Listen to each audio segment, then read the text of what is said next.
Medina Medina Medina Medina আলহামদুলিল্লাহ নাহমাদুহু ওয়া নাস্তাঈনুহু ওয়া নাস্তাগফিরুহু ওয়া নাউযু বিল্লাহি মিন শুরুরি আনফুসিনা মান ইয়াহদিহিল্লাহু ফালা মুদিল্লা লাহু ওয়া মান ইযলিলহু ফালা হাদিয়া লাহু ওয়া নাশহাদু আন লা ইলাহা ইল্লাল্লাহু ওয়াহদাহু লা শারীকা লাহু ونشهد أن سيدنا وسندنا وحبيبنا وطبيبنا وطبيب قلوبنا ومولانا محمدا عبده ورسوله الذي أرسل إلى الناس كافة بشيرا ونذيرا وداعيا إلى الله بإذنه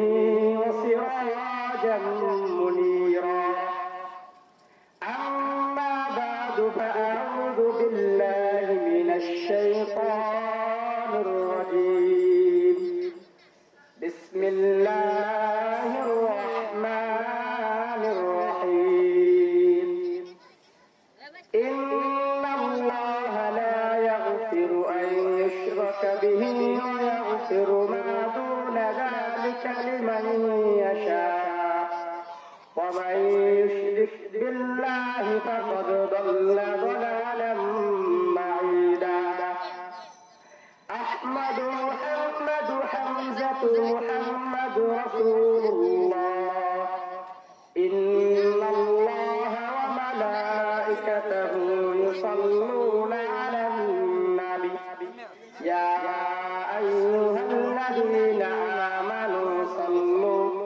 صلوا عليه وسلموا تسليما সবাই আমরা দুরূদ ইব্রাহিম করি সকাল উলামায়ে হযরত একমত যে দুরূদের মধ্যে সাল্লাল্লাহু আলাইহি ওয়াসাল্লাম সেটা সবচেয়ে ছোট দুরূদ কিন্তু সর্বোত্তম দুরূদ হলো দুরূদ ইব্রাহিম যে দুরূদ আমরা নামাজে পড়ি আমরা সেই দুরূদ পাঠ করি আল্লাহুম্মা সাল্লি আলা মুহাম্মাদ ওয়া আলা আলি মুহাম্মাদ কামা সাল্লাইতা আলা ইব্রাহিম ওয়া আলা আলি ইব্রাহিম ইন্নাকা হামিদুম মাজিদ اللهم بارك على محمد وعلى آل محمد كما باركت على إبراهيم وعلى آل إبراهيم إنك حميد مجيد الله رب العالمين দরবারে অসংখ্য দন্ত শুকর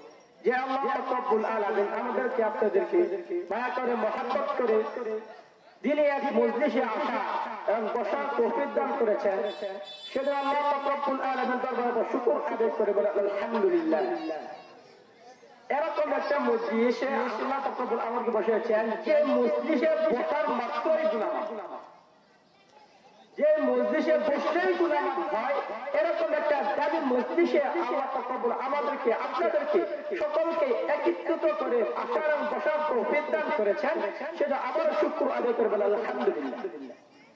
আল্লাহ কোরআন বলেন লা ইন শাকারতুম লাযীদান্নাকুম ওয়া লা ইন কাফারতুম ইন্না আযাবি লাশাদীদ। যে ব্যক্তি আমার নিয়ামতের শুকর আদায় করবে আমি তার নিয়ামতকে বৃদ্ধি করে দেব, আর যে ব্যক্তি আমার নিয়ামতের নাশকৃতি করবে, শুকর আদায় করবে না, আমি তার নিয়ামতকে চিড়ে দেব এবং কঠিন আযাবে গ্রেফতার করব। সেজন্য প্রত্যেকে মৃত্যুর এক সেকেন্ড পর্যন্ত সর্বদা শুকর আদায় করবো কাজ ছোট বড় যে সকল নিয়ামতের শুকর আদায় করবো কাজ। সুদ খাওয়া কোনো সময় সুদ চলে না। আল্লাহ রব্বুল আলামিন আমাদেরকে চলার জন্য যে গ্রুপ পথ দেখাইছে তার বিপরীত শয়তান একটা বানাইছে। আল্লাহ রব্বুল আলামিন তুমি যাকাত দাও, তোমার সম্পদ থেকে যা অতিরিক্ত হয়েছে যারা তুমি গরিবের মধ্যে দিলে দাও, কিন্তু আমরা যাকাত দিলে মনে করি যাকাত দিলে তো কমে যাবে সম্পদ, যেটা যাকাত দিলে তো কমে যায়, সেটা না কমার জন্য শয়তান মানছে কি সুদ, কারণ সুদ দিলে তো দিতে হয়, সুদ দিলে তো সম্পদ আরো বেড়ে যায়। আল্লাহ তো বলছেন তোমরা মিসকিনকে দান করার জন্য, মিসকিনদেরকে হাত করার জন্য, মিসকিনদেরকে এতিম মিসকিনদেরকে দান করার জন্য আল্লাহ বলছেন। আর শয়তান তার বিমুখ করেছে, মিসকিন যদি 1 টাকা দান করি, 1 টাকা তোমার পক্ষ থেকে কমে গেল, সেটা না কমার কারণে শয়তান কি বলেছে? ঘুষ।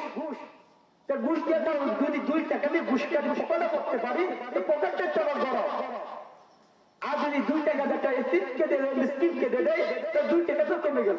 সেটা শয়তান কি বলেছে? তাদের বদলে বলেছে কি? ঘুষ। আল্লাহ তোমরা করতে চলবা, যা কিছু করবো না কেন ডান দিক থেকে শুরু করো। শয়তান বলেছে রাস্তায় চলতে হলে বাম দিকে চলতে হবে। বুঝা গেছে আল্লাহ তখন যেমন জাতীয় বানাইছে তার বিপরীত শয়তান একটা টিকুস বানাইছে। এবং এই শয়তান যে বানাইছে প্রথম অবস্থায় শয়তান বানাইছে আল্লাহ বলছেন ওয়াকিমুস সালাতা ওয়া আতুজ যাকাত, যে সালাত আদায় করো, করে যাকাত দাও। যাকাতের বিরুদ্ধে বানাইছে কি? সুদ। সুদ দিয়ে বাড়বে। এবং সুদখোর এমন একটা সুদখোর, সুদখোরকে মানুষে তো ঘৃণা করে, আল্লাহ তখন নিজের তিনি ঘৃণা। সুদখোরের টাকা আছে, সুদখোরকে যখন সামনে পাইবে, সামনে পাওয়ার পরে সুদখোরকে 1 হাত না 3 হাত লম্বা করে সালাম দেয়, আসসালামু আলাইকুম। যখন সামনে থেকে একটু দূরে চলে যায়, তখন একটা বিয়া করতে হবে না, বিয়া করে গালিমার একটা সুদ। কারণ কি? সে সামনে দিয়ে সবরা করে পিছনে চলে গেলে গালি বাইরে। কারণ কি? সুদখোরকে মানুষের ঘৃণা করে। সুদখোরকে মানুষের ঘৃণা করে এরকম না, সুদখোরকে আমরা তাকে ঘৃণা করি। যাদেরকে দেখলে নাকে মুখে তুলা দেয়, তারা কিরা পর্যন্ত সুদখোরকে ঘৃণা করে, তারা কিরা